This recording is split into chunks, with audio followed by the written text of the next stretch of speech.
You're listening to the Post-Apocalyptic Media Podcast.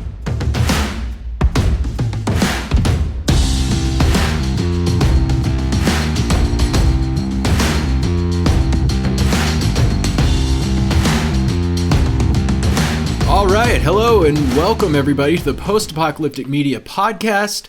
I'm your host, Derek. We are joined by a special guest this week in MakeShift.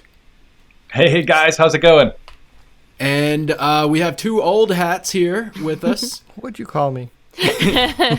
In Sean. Sean is the one Hey, who gets everyone. touchy. A little bit. Yeah, I get very touchy. Yeah. And Stephanie is down in the bottom left-hand corner there. Hello. We have a great show ready for you today, and we're just about ready to jump right into... By the way, this is a podcast all about giving you the latest in post-apocalyptic media news so that you know what's coming up, you know what's going on right now. We have a website, postapocalypticmedia.com, where we write about this all week, and we have some of our top writers here to talk about their articles, other things that maybe they didn't get a chance to write about, and also to talk with people in the post-apocalyptic community. And to that end, let's go ahead and meet MakeShift. So Sean, if you could, give us a bit of an introduction. All right. Well, MakeShift does the Apocalypse Post. And if you don't know what Apocalypse Post is, then I don't know what's wrong with you. And it's a YouTube channel. And he just started doing a podcast called the Apocalypse Postcast podcast. Yeah, got it. And it's kind of the same format as this, like interviews and just talking about the news, you know, the media news of the week and things like that. So I that's a snippet of it. That's a tiny little bit. So you want to tell us a little bit more about who you are and what you do? Yeah, I'll first off say that when I'm doing the news, usually I get my research from you guys. Oh. Wow. Nice. So, I when it comes to staying up to date on this stuff, I gotta admit I am not the best. So having you guys as a resource has been awesome. I'll just do a quick scan of your page and be like, I'll do that one today. Nice. Glad to hear. But yeah, so the Apocalypse Post, it started all the way back in the day of like early Wasteland. I had all this extra footage from doing the highlights reels, and I started putting them together into like mini docs. Putting up some of the raw footage from Wasteland. I've gone ahead and done now some tutorials on costuming and how to get around at the festival. Those have done great. And then of course there's a couple like really awesome short docs on Wasteland, whether it's how it gets built. That one's called Building Wasteland.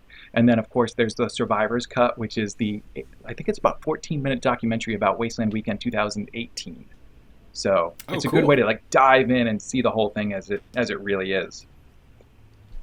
Yeah, and you're kind of the unofficial. Well, you're the official. Sorry, like videographer for Wasteland Weekend, right? That's right. I've been running the crew since 2011, and It's amazing. What's really great, I get VIP treatment no matter where I go, because everyone wants to be in the reel, right? So they're like, MakeShift, come on in, have a drink, shoot that over there and this over here. Yeah. All right, bye, see ya. Nice.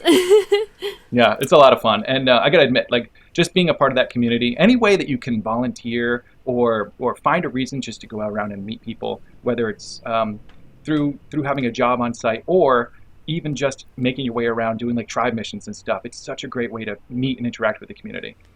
Yeah, and you've been there since the beginning, right? Well, I didn't go to 2010, which was the first official Wasteland Weekend. But I saw the pictures from that one, and I was like, I am not going to miss this next time. Awesome. Where are you from? So originally I'm from Massachusetts. I was living in LA when Wasteland Weekend was getting its start. So that's how I fell into that world. I live in Nashville now, so actually pretty close to, I know him as Windsor, but on this show he goes by Sean. Yeah. Yep. Yeah, right here in Nashville. It's been my home for a little over 4 years, and it's awesome. It's a lot of fun here. I do miss all my Wasteland family, and most of my tribe is actually still in Southern California. Oh yeah, I bet. Now, last week was the apocalypse for me, so I'm making a concerted effort not to do that. So one thing I wanted to point out, I found your website probably a couple months ago doing some research about Wasteland Weekend, and I found some really cool necklaces with like gas masks on them. They had the kind of like this copper backing, look really cool. Are you still making those? Yeah. So I'm not a metal forger, so I source the actual gas mask pieces, but the metal backers. What I was doing with those is actually laser etching them, so that I could kind of personalize them myself. So those I make. I'm still selling those. I have a few more of those in stock, and then I blew out my laser a few months ago because I forgot to turn the little fan on. Oh no! And they heat up a little bit too fast. So I do need to get a new laser etcher, or outsource this stuff. Who knows? But it's so much better when I'm doing it myself, because it's like, I made this, my name's stamped on it, even though it's not stamped on it, and then it's off to survivors out there. So yeah, but there's a lot of cool stuff in there, and I'm actually going to be adding some new custom hats to the store really soon. I'm always trying to come up with new stuff to put in there. Nice. Well, those necklaces are really high quality. I really like them. Derek got a couple, and they're great. Awesome. Yeah, they're really fun. And I usually am wearing one. I have it right here actually. I forget to throw it on. Oh, coincidence. Yeah. So here's a different version of that same idea. So it's the larger gas mask, and I threw the little metal thing. So that's my laser etching there. And then, nice. And then I threw the gas mask on in front. So I like this one a lot too, because the cord actually goes through the eyepieces. I'm gonna put this on. That's nice. Yeah, that is cool. Sorry for how eclectic these questions are, but I'm going back. How big is the crew that you shoot with on Wasteland Weekend? It depends. It changes a little bit every year. I think it's been as high as around 10 on our biggest year. That's probably a little bit too big. Management is not one of my strong points. But I think most years it's probably between 6 and 8. Yeah. And do you edit together the final cut? Yes. So the highlights reel has been my baby every year except 2014. And I gotta say, it's a lot of footage to go through. I think most years I come back with 35 to 50 hours of footage from all the different cameras. Wow. So it's a lot to go through, and I have a very streamlined system of whittling it down. I'm going to give away my secrets. Every clip has one shot. I find the 1/2 a second from every clip, and I use that. And then, of course, later on, I go back through the footage and I find all the stuff that got left out. So you categorize blackmail material. Exactly. This. That's been a joke amongst the build crew for years, is that I have blackmail on everybody. Honestly, I don't think I do, but it takes a lot to surprise me anymore. Like what I would consider just fine, other people might consider the end of their career. You know what I like too is I think it was a couple years ago you started where you just have a camera set up and it records like 3 hours or whatever, and then you'll just upload that entire 3 hours.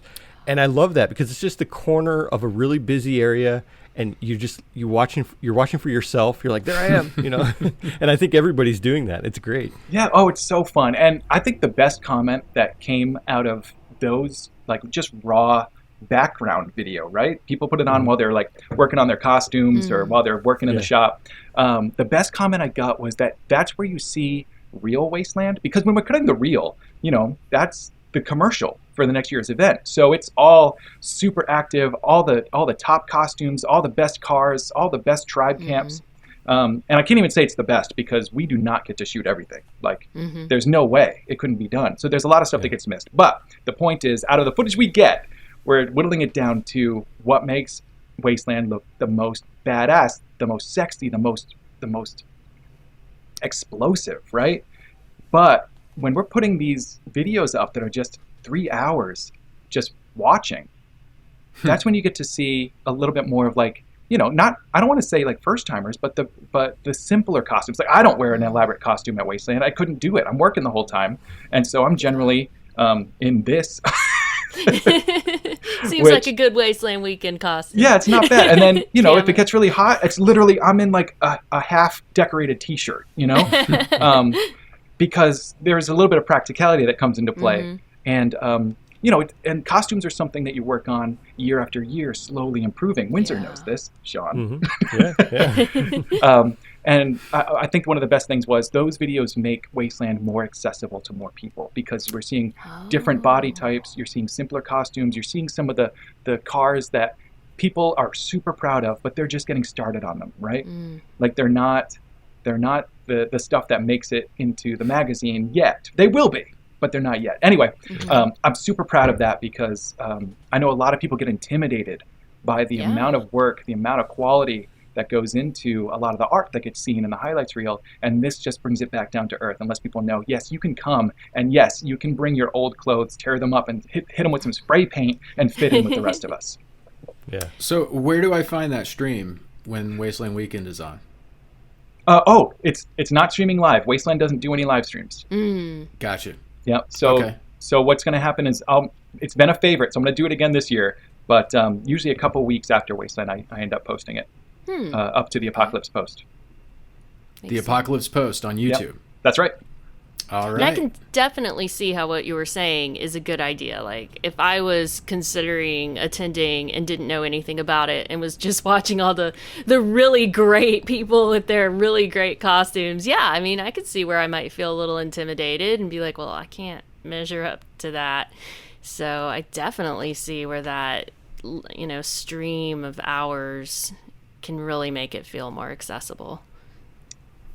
Yeah. Yeah. For sure. Well, let's go ahead and move on to some news. Right now I am waiting for Handmaid's Tale to come out. That's going to be in a few hours, right, Steph? Yes, it's going to be they're dropping 3 episodes just later this evening from when we're recording this. Okay. What about you guys? Are y'all going to be watching Handmaid's Tale? This one definitely snuck up on me. I am putting it on my to-do list right now.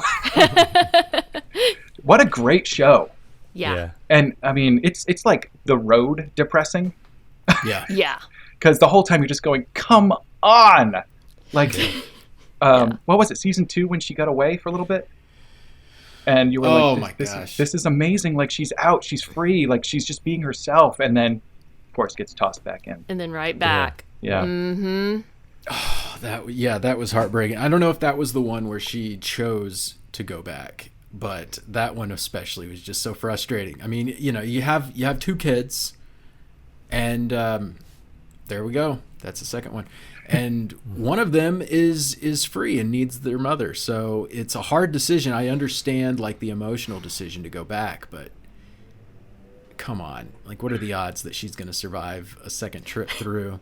I remember being really mad in that one. I wish I could remember the exact episode. When she chose to stay, I was like, but no, you can do more good in a free society fighting for them. I was so upset, but I mean, that's just a testament to how it pulled me in, I guess. Man, and talk about an intense show.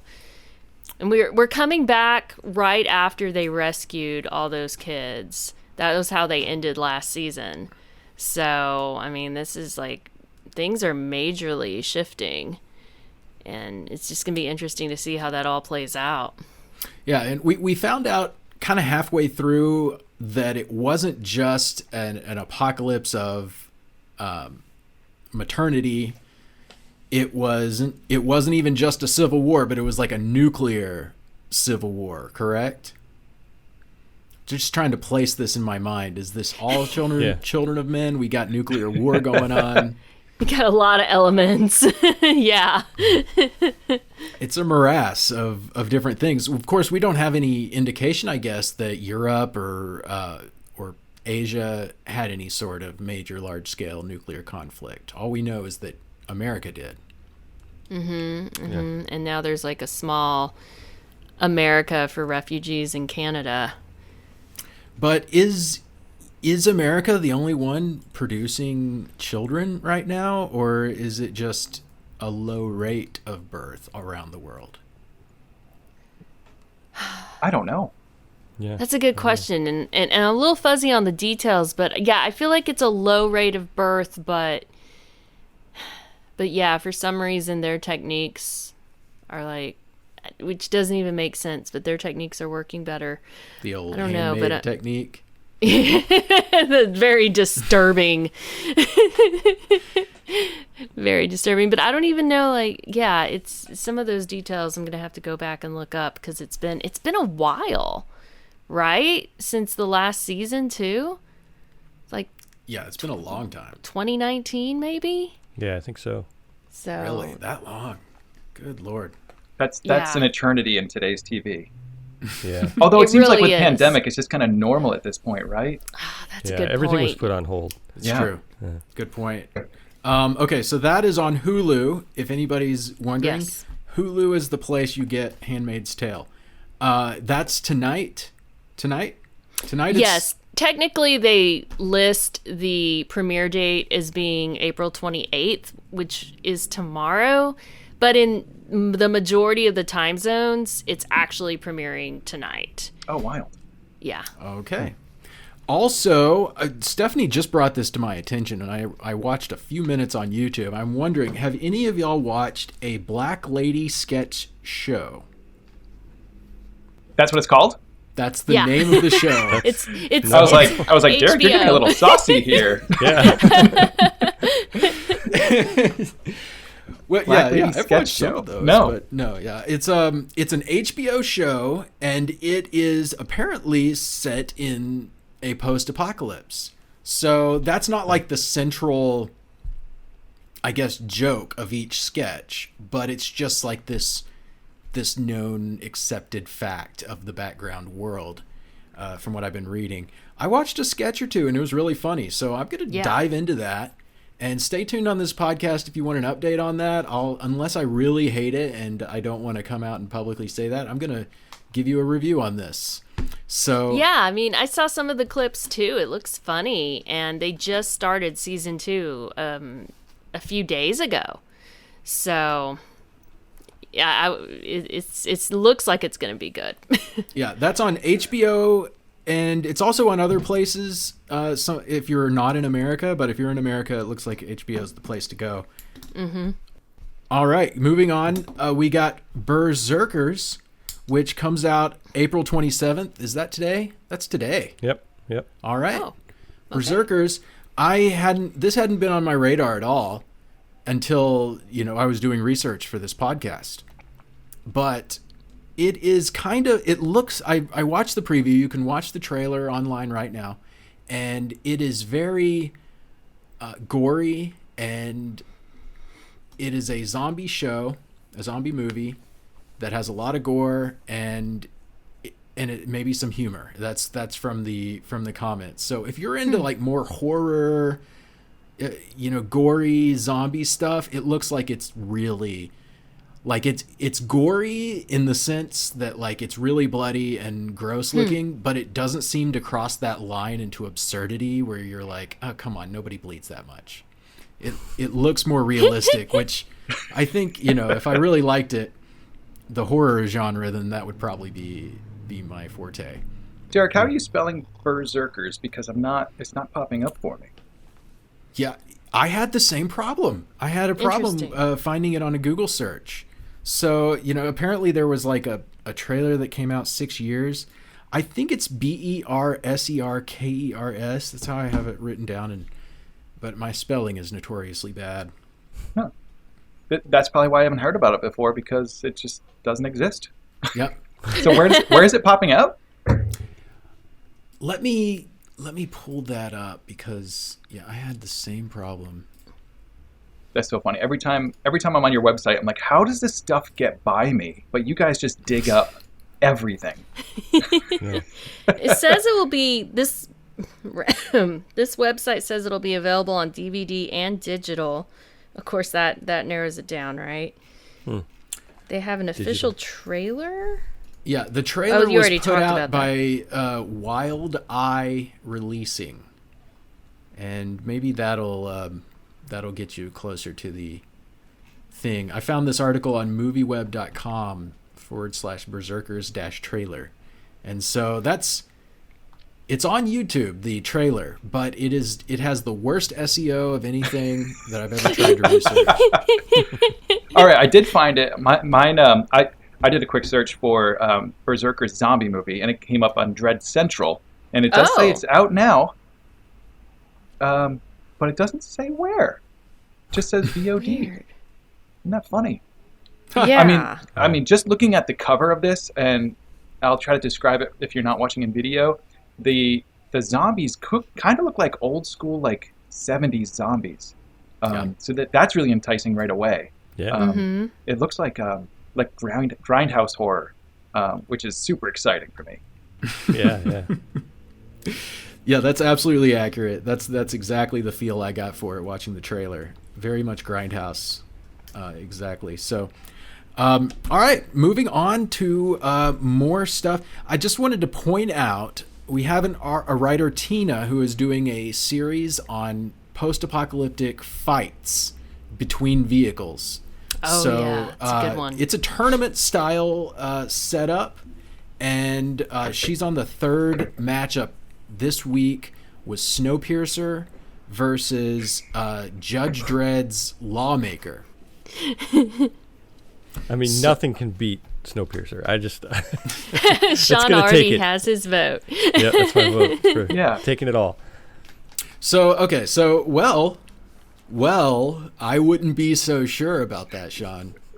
The did way- Snowpiercer lose that one? So first of all, spoilers. Snowpiercer wins. It's already been on the Oh. website, so I'm just going to spoil that. No, it doesn't. What? What? Tricked you. I tricked What? you. Oh. Suspense. So tricky there. No, yeah. Judge Dredd. What? Judge Dredd won. How? Really? How? Okay. Is it because the tournament happens where there is no train tracks? That's probably accurate. Well, Judge Dredd does target the weak spot of the train, which is tracks ahead. So the train being unable to deal with the new situation where the Okay. track was destroyed a mile ahead ends up losing the fight. Makes So, sense. so that kind of makes sense, yeah. It's like a regular David versus Goliath. You don't need the biggest stone. Yeah, exactly. Right? Yeah, they told me when I was a kid, like a stack of like 5 pennies on the track could like derail the train. I don't know if that was true. They probably were just trying to keep kids away from the train or I something. think so. Right. But like they don't know that like that was a little enticing too. You're like, could I actually derail a train? Oh my gosh. Yeah. For little kids, they'd be like, Yeah, I can afford 5 pennies. That's something in my budget. I know I So- tried the 1 penny. That does not derail trains. And actually, if you can get the penny to stay on the track until the train actually hits it, that's already like Oh, a yeah. skill. Because usually the vibration kicks the penny off before it gets there. that makes sense. And you tried that as a kid? Oh yeah. How could you not? You got to squish a penny.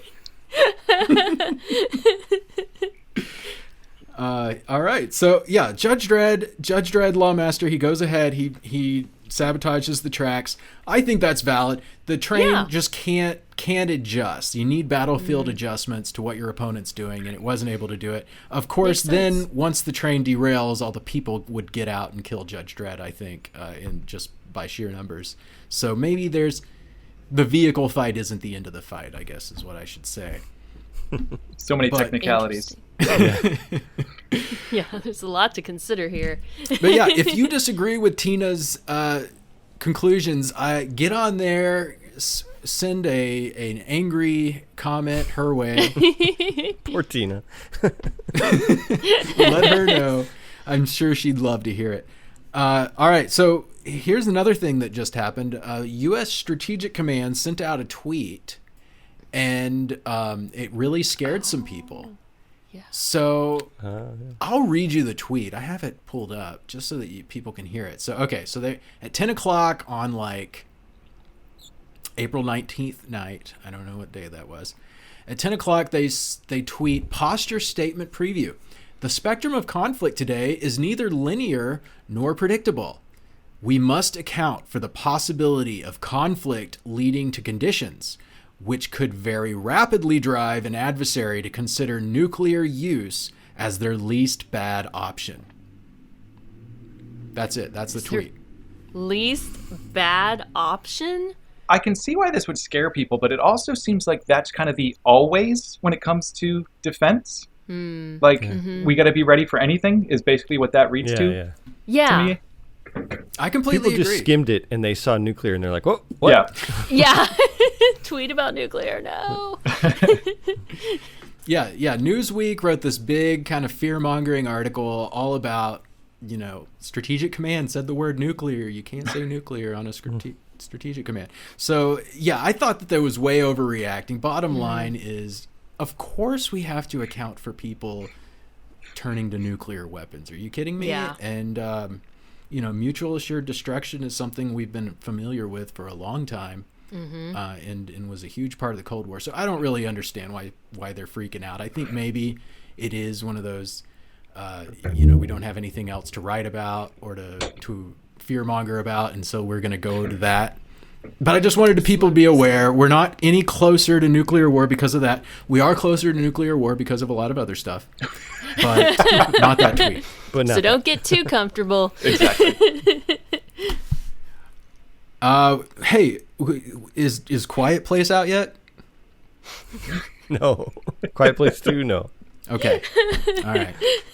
I don't know. I don't like all this date shifting. Yeah. Right? It's Push hard it enough back, to push keep it up. forward. I understand. Yeah. They got to make money on the movies, but Netflix seems to do it without a problem. So Yeah. That's such a good point. So I guess the latest is Memorial Weekend, right? Yeah, I think so. For Quiet Place 2? Derek's like, I don't want to go on record. Yeah. Yeah, well, I'll believe it when I see it. But, okay, so is there a Quiet Place TV series in the works? Is that what I heard? What? Yeah. I haven't heard that. I hadn't heard that either. Somebody told me that. Maybe it was one of our Discord regulars. Well, now I'm going to search that on my phone. and it's May 28th for the release of the movie. I'll go on record. I have no problem being wrong. All right. Well, yeah, we'll put you down for May 28th in the office pool. So I think that would make a not- great TV show. There's so It many would make a stories to great tell, one. right? Like, I'm not seeing anything on here about a TV series, but oh, well, if Google it would be great. see, I should have done proper research on that. I before mean, I'm not this seeing is just- anything. Yeah. But I think that this, let this be the start of a beautiful thing. Yes. Because I Heard it think here it first. would make a great TV show, because obviously this is happening worldwide. And the great thing about A Quiet Place is it's so small. The story, the world is small. And so there could be pockets everywhere. Yeah, that's a good point. The aliens so thoroughly decimated humanity in that story that you really can tell a lot of those kind of stories. And, The Walking Dead, Fear the Walking Dead seems to have kind of embraced that. I don't think there are many crowd scenes, except for maybe this last episode. I had quite They're a few still people. pretty limited, though. The only thing I've seen about A Quiet Place is that they're already planning a third movie. Oh, So, I mean, Okay. that's excited. And John exciting. Krasinski's going to write himself in again. Right? With his wife again. Yeah. and he was in that Amazon Prime show. What was that called?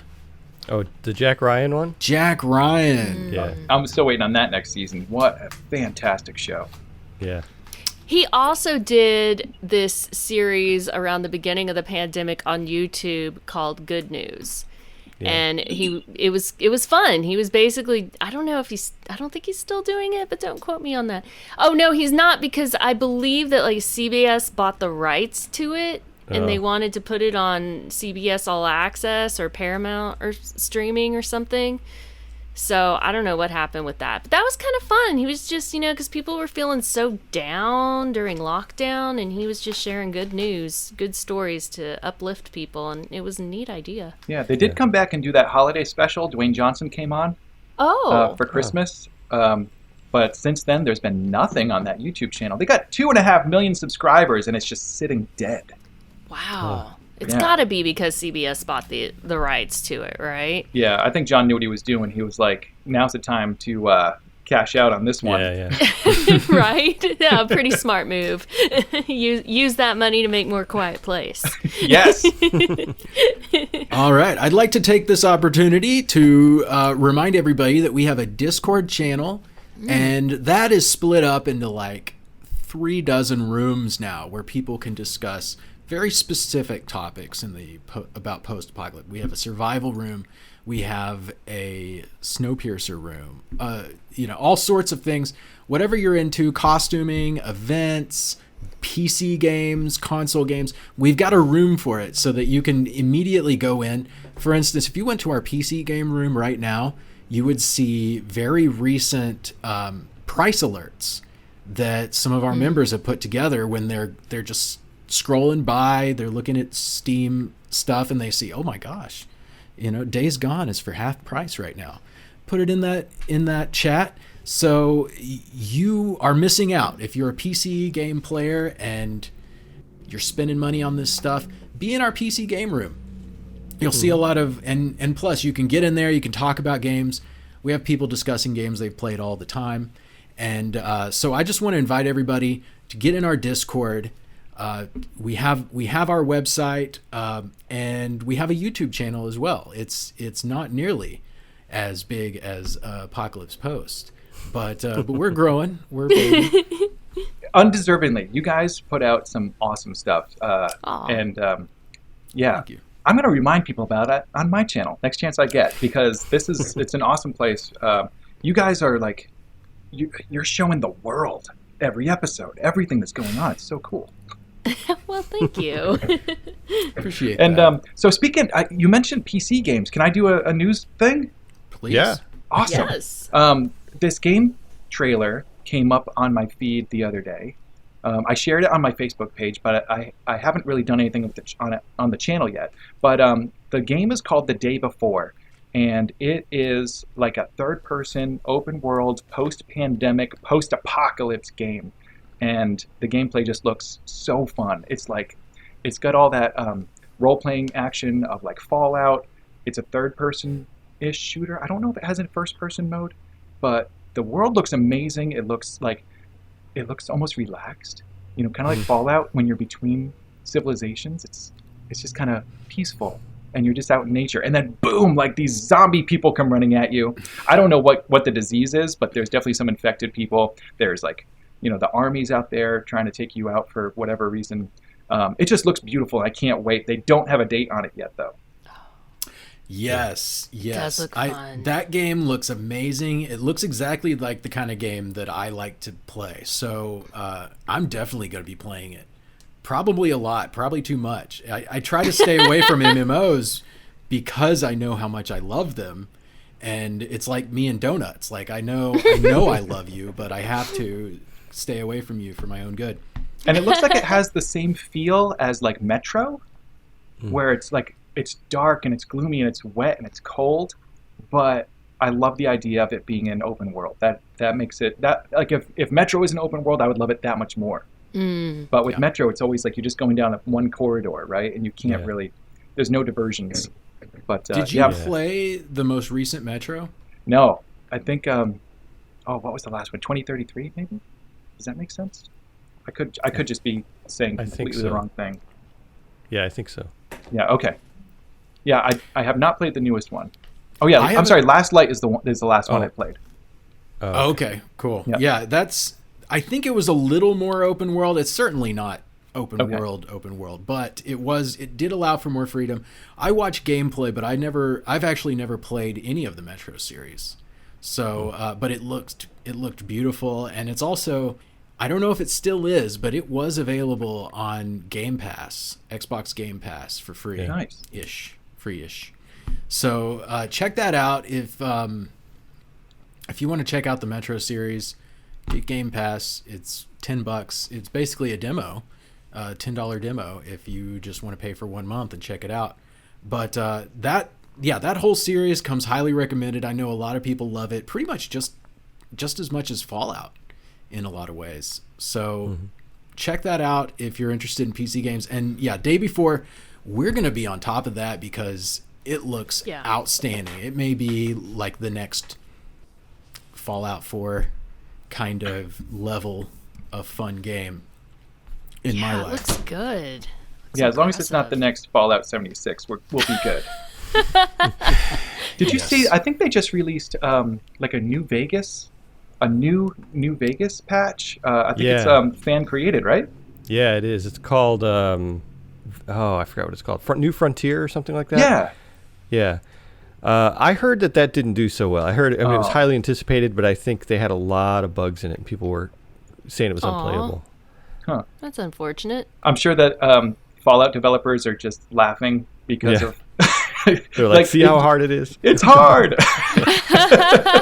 Yes. And it's tough to account for, like, what if someone walks into this wall and somehow glitch their way into the game? Like, how do you possibly troubleshoot in a world as big as a Fallout world? Yeah. That's so true. Be tough. Just a lot of game time, right? Yeah. Gosh, I don't even know where to start. But I do know, I will say this, if you're into modding Fallout, Sim Settlements continues to pump out new updates, new content. I can't get into it. It's too much of a commitment, and it's a lot of time commitment, but it looks so much fun. I played earlier versions of it, and it's great. They take a boring game mechanic from the original, which was the settlement building. To me, it was boring. I know some people got a lot of mileage out of it. But to me, it was a drudgery. I was like, you guys are just standing around all day. I have to come plant your crops for you, harvest the crops. Like, So it's lazy people. yeah, Mama Cass always wants her latest fix. And I'm like, okay, sure. Which my companions never liked that I gave her all the drugs she wanted.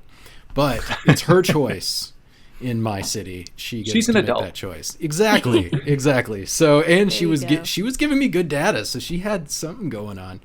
I felt bad when I gave her enough to OD her, though. Yeah. Probably should have tested those out before we Yep. gave it. It was a little too powerful for Mama Cass.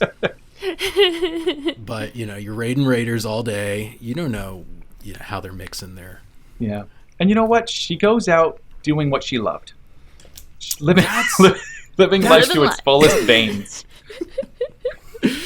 That's right. That was a peaceful way for Mama Cass to go out into pasture. So Yeah, especially in that Fallout universe. I mean, come on. I think Lot we've worse accomplished. Derek says something controversial in this episode. So fight me on Mama Cass ethics. But Fallout 4 was amazing. I love Fallout 4, and there are people out there who will tell you not to play Fallout 4. There are people who hated it that much, and they're like, no, skip Fallout 4. Fallout 3 is the best and everything. I don't agree. Fallout 3 was amazing. I played the junk out of it. Then I played New Vegas, and I played the junk out of that. Fallout 4 is an improvement, and it's wonderful. The gunplay is freaking awesome. So take it from me. And I think we have an agreement in here. Fallout 4 is worthy of people playing it. Oh yeah, Absolutely. But we won't agree on Fallout 76 because somebody over here is a current player of Fallout 76. Well, it's been a couple months. I stopped playing it, but Really? I do like it. I think it's fun. I didn't play it at launch, so I'm kind of spoiled. I didn't get to see all that, at the beginning, but I like it. It's okay. I made it just out of the bunker, down the hill to the first settlement, and I was like, no, there's something wrong. I can't do it. Wow. I don't know what it was. It just felt wrong. Also, I think this one was also one of the weakest story starters of all the Fallouts. Because Fallout 4, the fact that you're like frozen and you watch your wife get murdered while you're being frozen, that's a great way to start a story. Yeah, that's New crazy. Vegas, like being taken out and left for dead, let's find the guy who did that. Yes. Yeah. But well, I think the funny thing is about 76, I think the developers were like, we don't have to add NPCs because they didn't have NPCs at first, and we don't have to write a good story. The people will do it themselves. But that didn't work. That didn't happen. People went in there, they're like, okay, I'm glad I'm playing with my friends, but what do we do? Yeah. So The best story I saw was like the random guy who was making traps for people all the time. That was fun. Yeah. Oh yeah, did y'all see that? There was this guy, he'd create this room that kills you if you walk into it in the game, and then like put like so frilly funny. stuff all over the front so like he could trick people into going in, and then it'd like fling them off a cliff or something. See, that's it was what so funny. that's what it turned into. Like that's Fallout 76 right there. Yeah. People trolling each other. Well, see, the story was supposed to work out. Like, you and the other vault dwellers go out, and you just, like, overslept or something. That's why you're not seeing everybody else. But then you get out in the world, and you encounter another person, and it's like, story-wise, we're supposed to, like, have lived with each other for 30 years and know each Yeah, other intimately. But instead, you're, like, hopping around and, like, shooting my feet. I don't understand what's going on. But yeah, it was very depressing, you know, to just walk around and read notes left by dead people for 20 hours of the beginning gameplay. Eventually, I guess they did add a lot of NPCs and made it a lot more, you know, friendly in that way. But all right, so Sean, you had a topic about honey and radioactivity. I admit I didn't read the article, so tell us from that perspective what this article is about. Well, it's an interesting thing about the half-life of radiation, basically. So we did a lot of testing here in the United States in the 50s and 60s, as everyone knows. And there were like a couple hundred of these atomic bomb tests that went on. And at the time, they were like, you know, it'll be fine. Like the radiation will go away within, you know, a couple miles and a couple months or whatever. It'll be fine. Well, of course, it's not fine. And now they're testing out this honey, which is, you know, honey never expires.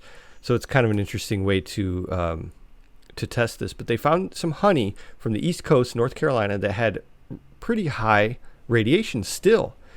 And they did some tests. This Professor Cast, I think his last name is, but he got together his colleagues and they tested different areas of the country. And because of wind and rain patterns, they found out that a lot of the radiation from even the bombs in Nevada and stuff like that all went to the East Coast. And so they're finding there's a lot more radiation in the East Coast. And wow. So they tested this honey. They tested a bunch of other like local foods that were raw, like pasteurized and unprocessed. And they found that it was just, it still had this radiation in it. And not only that, radiation does go away after a while. So they figure that in the 70s and 80s, you know, the radiation was way higher, but they just never tested it. So, you know, people like me who grew up in the 70s and 80s, you know, it explains a lot. Like why, you know, I got some stuff wrong with me. It's that radiation. Gosh, that's crazy. Yeah, it's scary to think about. And it's, you know, I mean, we always find out stuff like this. In 20 years, we're going to find out something we're doing now is, you know, killing people, and it's the worst thing ever.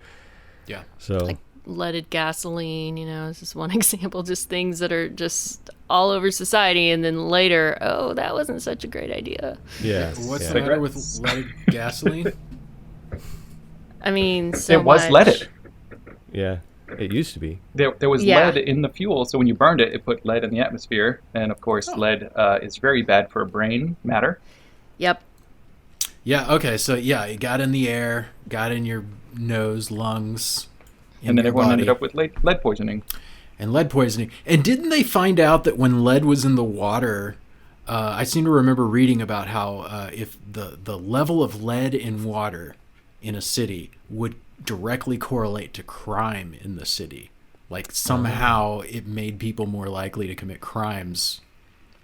Yeah, that's like a leading hypothesis. That lead exposure increases crime because of the effect it has on our brains. Wild. That's pretty Yeah. wild. And the fact that Flint, Michigan still has lead in it is just Gosh. insane. Yeah. Yeah. Absolutely insane.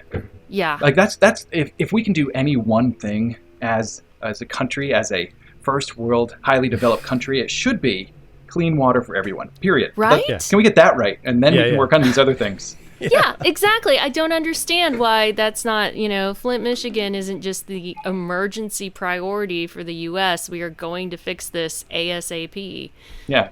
And we know the problem was caused by simply flipping a switch to a new source. So I don't know where politics is. I'm sure it's a hard game, but this is something that should be easy.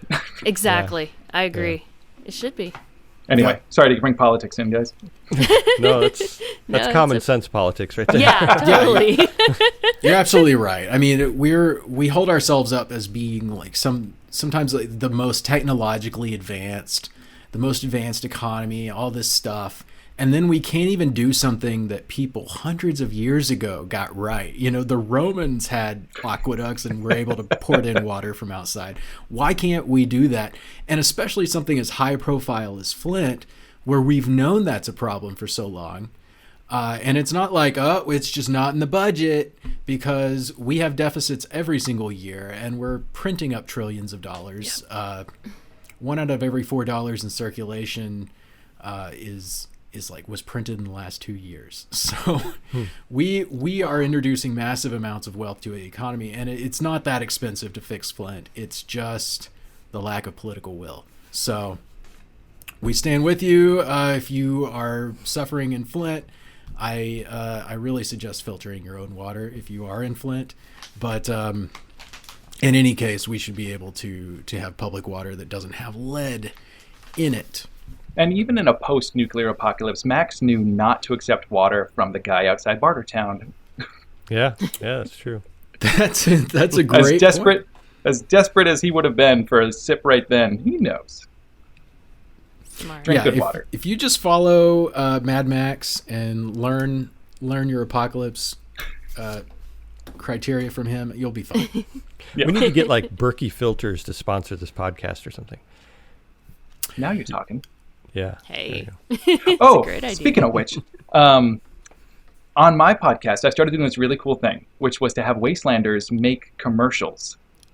And I'm going to now need a post-apocalypse media commercial for my show. I think they're so fun. A lot of people are doing them like in character. So it's like, nice. the tribe is selling their wares, that kind of thing. It's so fun. I oh my love gosh. that idea. It makes me so happy. Every time someone sends one in, I'm like, yes. That's awesome. That's brilliant. So it kind of starts to sound a little bit more like Wasteland Radio. If you've ever been to the event, there is a radio station playing post-apocalypse music of all kinds, whether it's the stuff from Fallout in the morning to just straight up like 70s and 80s rock and roll for most of the day, because that's Mad Max era. But also between songs, there's a bunch of commercials. And so I'm kind of introducing that to the podcast as well. It's so fantastic. Oh, yeah, we have to do brilliant. that. Definitely. Yeah. Yeah, that's awesome. I'll make one for you guys if you make one for me. Yeah. That's a deal. Yeah. Okay, so by the way, on the topic of water purifiers, Sean mentioned Berkeley. Berkey.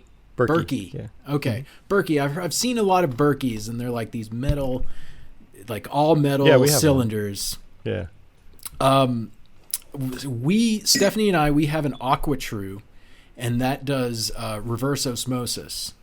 So I'm a big proponent of that. Those are like $400 to $500. But for $10, you can get a Sawyer. So if you're in a really dire straits, sorry, I said 10. It's actually $20 for a Sawyer. But for the Sawyers, they'll last for like 100,000 uses. I think they just put that number on there because they have to. But it's like a membrane, and so you flush water back through, and it's like you can use it over and over and over. So just some ideas on the Berkey's kind of range in price, right? You can get a small one for a couple $100. Yeah, you can. I think it goes up to like 6 or 7 gallons. Ours is like only 2.5 gallons. But the reason we got ours is actually kind of survival related, because we have a creek in the back of our property, and we also have a well. And if our power ever goes out and we lose the capacity to have city water, you can literally take creek water and run it through that Berkey filter, and it'll be pure. It's really awesome. It's great. It's a great idea. What do you think of? We got the life straws, the really cheap ones, that are really more for like a day hiking than survival. What do you think about those? Are they worth getting or what? They are using the exact same technology, as far as I understand, the same technology as the Sawyers. But the Sawyers have a little better on the filtration. I think it's like 0.2 microns compared to 0.1 microns. So and then the Sawyers last longer. However, there's the form factor to take into account, and so the Life Straw has a better form factor than the Sawyers, which usually you really need to have like a bottle that it empties into. You don't just suck it straight through. Although I think it is possible to do that. So we have a few Life Straws. They were first I bought one, but then the Sawyers came out, and now I just keep it around. But those are important. And then I have a really small Life Straw. It's not Life Straw brand. It's something else. But they incorporate a carbon filter in there, so it filters more stuff. It makes it taste good, according to the label. I can't tell the difference. I didn't try really gross tasting water though. So, but it's tiny, but it only does like 20 gallons, and then you just have to toss it. So the Life Straw does more. Doesn't the Life Straw do like 120, somewhere in that range? I'll have to take your word for that one. All I know is it's actually hard to suck the water through it. Really? Like for one person having a sip a few times a day, enough to get your gallon or two that you need to drink is probably fine. But I don't know what you would do if you were trying to like produce water for more than one person, through this one little filter. I don't think it would ever work that way, right? Yeah, I don't think so. Yeah. But you can definitely wear out your mouth trying to get a drink. Yeah. Wow, yeah. I did not know it was that difficult. How interesting.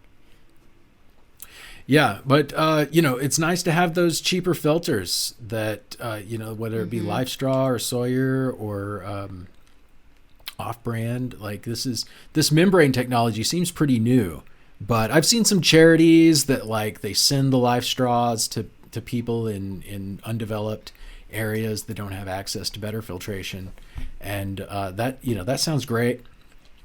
But if I can at all achieve it, reverse osmosis is the one that I most suggest. I've also seen people do distilling water, like even where you could, if you just have some plastic bottles, you can turn salt water into drinkable water using distillation method, which just blows my mind.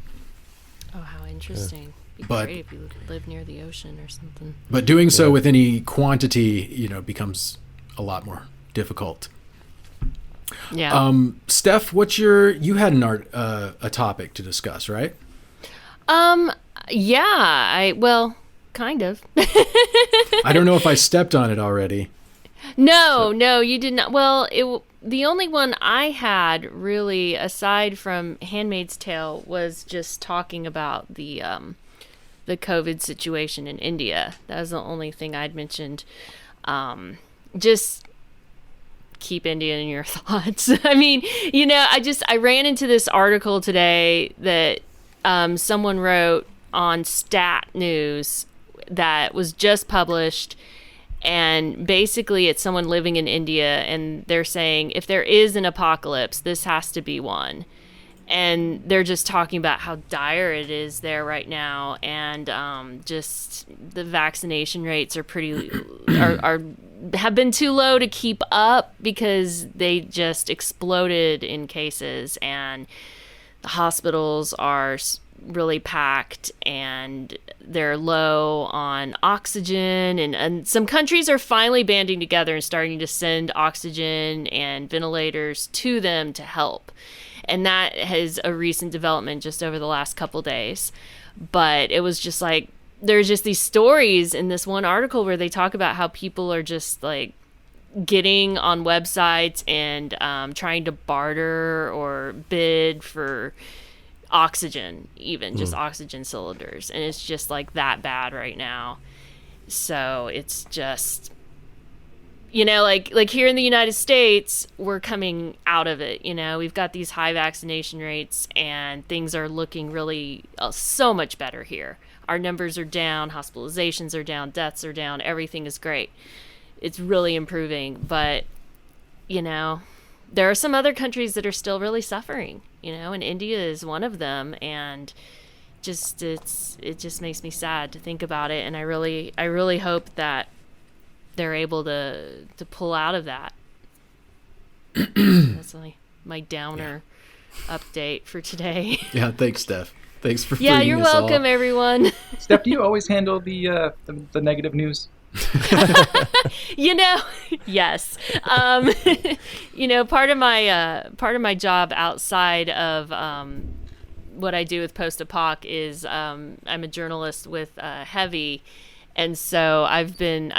we've been doing these COVID updates anywhere between 3 to 5 times a week for them for a year, more than a year now.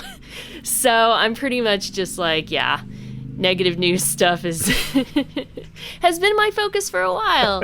But I also write happier things for them, so it's not just that. I have to balance it out a little bit. Yeah, we're getting to the end of this COVID thing, right? We are. He asked nervously. I think so.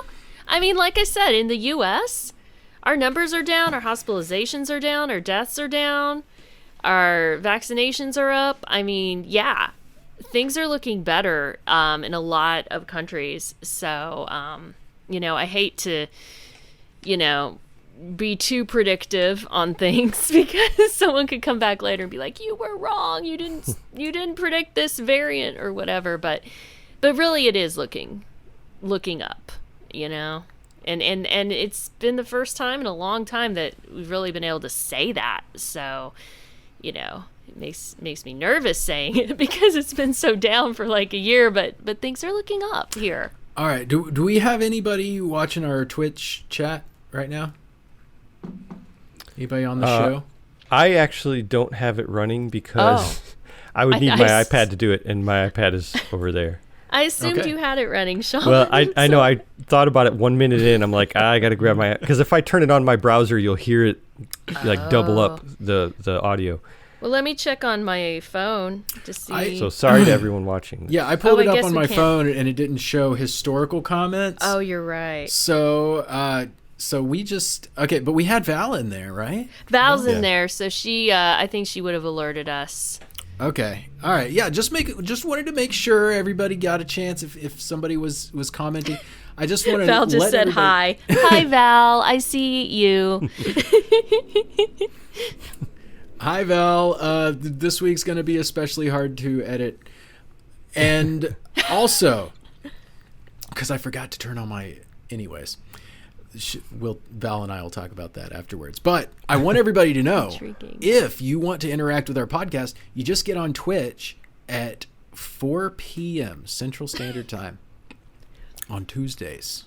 Mm-hmm. Or if you're in the Eastern Standard Time mentality, 5 p.m. So that's the time that we get on. We'd love to interact with you guys. Maybe we reserve the right. Depending on what your questions are. Oh, and Derek Val gave you a crying reaction to your comment about editing being tougher. So there you go. Oh, okay, good. Yeah, that's the appropriate response to what she's going to have to do. So anyways, you guys, I appreciate you guys stopping by. MakeShift, it's been great to have you here. This has been such a pleasure. Oh, Derek, did you want to talk about Fear the Walking Dead at all before we signed off? Let's first of all, let me ask a question. MakeShift, have you seen it? No. Wait. Okay. Fear the Walking Dead, I watched the first episode of, and I was like, maybe not. That's where I'm at too. And so. that's years ago. That's Sean. Yeah. We'll save that. We'll save that for next week's stuff. So, by the way, good. so people listening at home, Fear the Walking Dead episode discussion coming up next week. We'll be talking about 2 different episodes. We'll push it back to the end of the podcast so that we don't spoil everybody. Exactly. We'll put the news on the front end. We'll put the commentary on the back end so that you have a warning and you can skedaddle if you don't want to be spoiled. And Stephanie's been writing some great write-ups of each episode that people can go check out on the site, right? That's very true. There is a review of Sunday's episode up on the site right now if you want to check it out. Awesome. So postapocalypticmedia.com is where you can find that content. What's the secret code that I should put into my browser to get to your content, MakeShift? So yeah, it's the Apocalypse Post. You can jump to the YouTube channel at youtube.com/theapocalypsepost. There's also theapocalypsepost.com. It's on Facebook under the same name, as well as Instagram. Both of those are not too active. And coming up this week on the episode is going to be Tim Cottage of Attack, Wasteland Weekend's Nice. unofficial house band. And the episode that's up there right now is Commissioner Whacker from the Juggers of the Wasteland. If you've never heard about Jugger, what a treat. Yeah. Yeah. Awesome. All right. And one more pitch for next week's episode. We will be talking about Handmaid's Tale. So do your homework, Yes. Stephanie and Sean, because no holds barred on that. Everybody, thank you so much for stopping by. I hope you have a great rest of the month and May. And as always be ready for the big one. Bye, y'all. Bye-bye. Goodbye. Bye.